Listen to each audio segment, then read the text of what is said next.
Hello everyone, Neil Tappin here from Golf Monthly, and welcome to this video in which we're going to take a look at 10 golf gear bargains. Now, if you are into your golf gear, now is an interesting time of year because we'll find out about what all the big manufacturers have got coming for 2021, but the products from last year are still on the shelves and still at retail. So if you are into your golf equipment and you're looking for a bargain, now is the time of year to be thinking about what to get.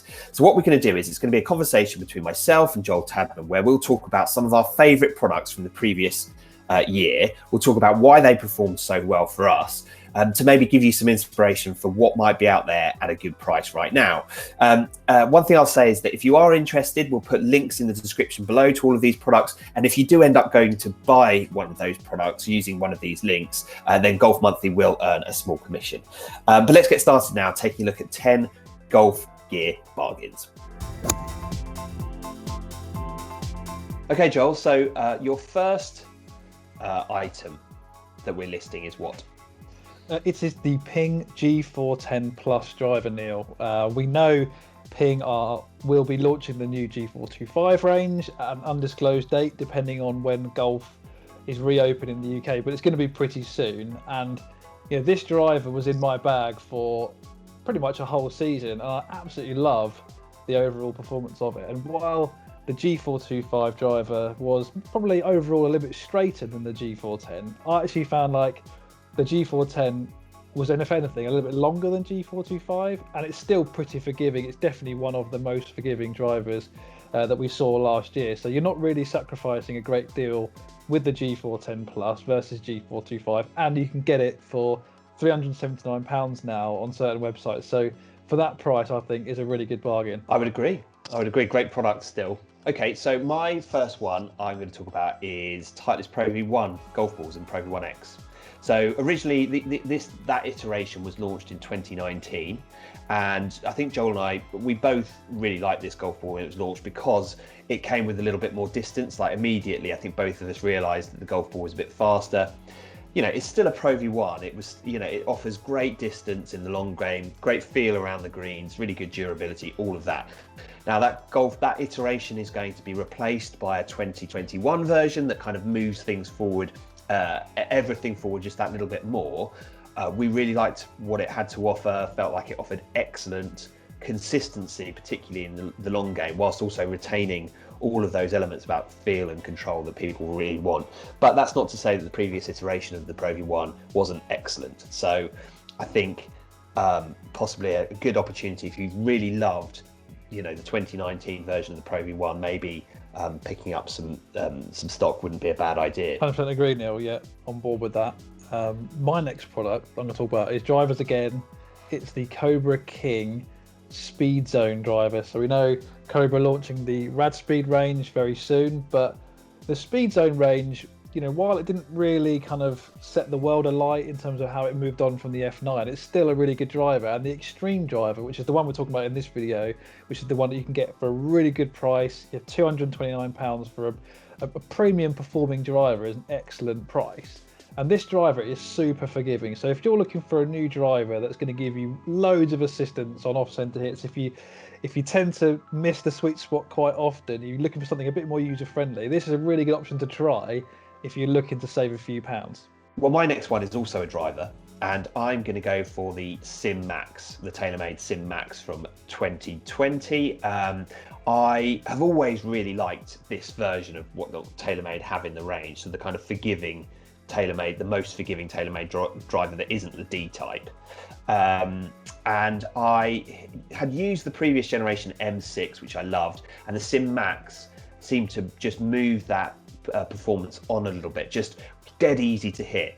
That was the thing I noticed about the SIM Max, really easy to put into play, a fairway finder whilst also being really long as well. I think it was a great product, and I think you can pick it up for a little bit less now, so it's worth considering, I'd say. Okay, so I'm going to talk drivers again, Neil, for the third time in a row, because I found some really good deals on the Wilson Staff D7 driver.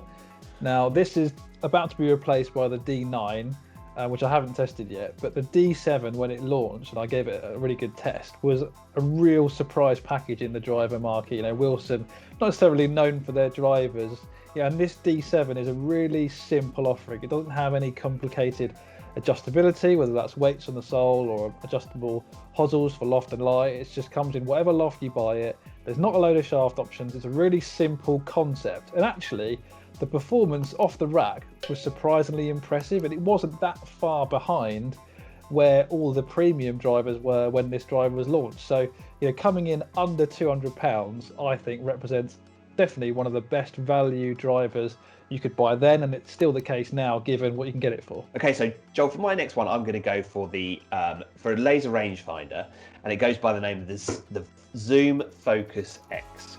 And it's just a really good, solid laser rangefinder. So it does everything you want it to do. So it can scan the horizon, it buzzes when you pick out the target. It's a good way and it's easy to use. So for those people who are a bit unsure about, oh, should I go for a laser, shouldn't I? Because I might not be able to pick out the flag very easily. It works really well on that front. And it's just a really good product, I'd say. The hero product for Zoom has become the Focus Tour. But the Focus X is still a good product, so that's well worth keeping your eye out for if you are interested in a laser rangefinder.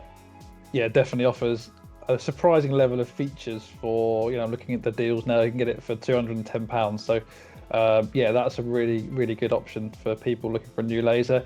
I'm going to deviate from my trend of just picking drivers, and I'm going to talk about some irons. So TaylorMade SIM Max Irons. So these are last year's irons. We know TaylorMade have brought out the SIM 2 Max irons, which I've tested. The review is now live on the Golf Monthly website, and if you've read that, you'll see that the new irons actually didn't really move the performance on a whole lot, certainly in terms of those carry distances. Yes, the new ones feel a little bit better, but in terms of actual tangible gains in distance, there wasn't much in it between SIM 2 and SIM. So these SIM Max irons, I think, represent pretty good value. You're not being left behind if you were to choose an iron like this. And online you can get them for £630 for a 7-piece set, which I think iron prices are generally going up and up and up. We're seeing a lot of sets retailing over £1,000. So to get a set for this price that are only a year old and still perform really well is something that golfers really should consider if you're looking for maximum distance of forgiveness on your iron shots. Well, I'm going to also go for a TaylorMade product. I'm going to go for the TP5 golf ball. It's about to be replaced with a new version for 2021. Obviously, the TP5, most people watching this, I'm sure, will be well aware that it's been used, a lot out on tour by many of the best players in the world, the likes of Rory and Dustin Johnson. Use TP5, TP5X. A really good, solid product, and it's one that does offer that combination of distance off the tee, durability, feel around the green. So if you haven't tried it, maybe pick up a dozen golf balls, test them out for yourself and see what you think, because in my testing, I'd say the performance of those TaylorMade TP5 golf balls has always been very good. Yeah, and there are some actual kind of multi-pack deals going on with certain retailers where if you buy 2 or 3 dozen, the price comes down even more. So definitely look out for those to get even more value. I'm going to talk about balls as well, tappers. I'm going to talk about the Speedzone Z-Star XV. Now, this was launched in 2019, and there's a new 2021 version coming very soon. But actually, I feel like the Z-Star franchise is a very much underrated model in that premium category. All the testing I've done of it has shown that it's more than comparable with all the other options that are out there. Played on tour by a number of big names. Shane Lowry used one to win the Open, for example. And the prices that you can get these balls online for is actually incredible. So we're talking about the yellow version, which admittedly is a little bit niche, but if you do like to use yellow golf balls and you want to play a ball that's going to give you really good all-round performance off the tee, around the greens, you can get a dozen yellow Speedzone Z-Star XV balls, which is the slightly firmer feeling option of the 2 models. You can get a dozen of those for $24.99, which is sensational, frankly. And if you play a yellow golf ball, it's a no-brainer. Okay, so my last one, Joel, is the Bushnell Phantom GPS. It's one of those that you clip onto your bag. It's really small, but it does offer you the kind of key information that you need. I think for me, personally, what I like about GPS devices is when they're really easy to use. They just fit into your game without too much faffing. This definitely falls into that category. Clip it onto your bag, and it will provide you with those key distances that you're looking out for. And if you are interested, you can currently pick this up for less than £100 over here in the UK. I think the best we could find it for was about $130 in the US. So a really good product from a brand that is good at producing high quality distance measuring devices. It's worth considering.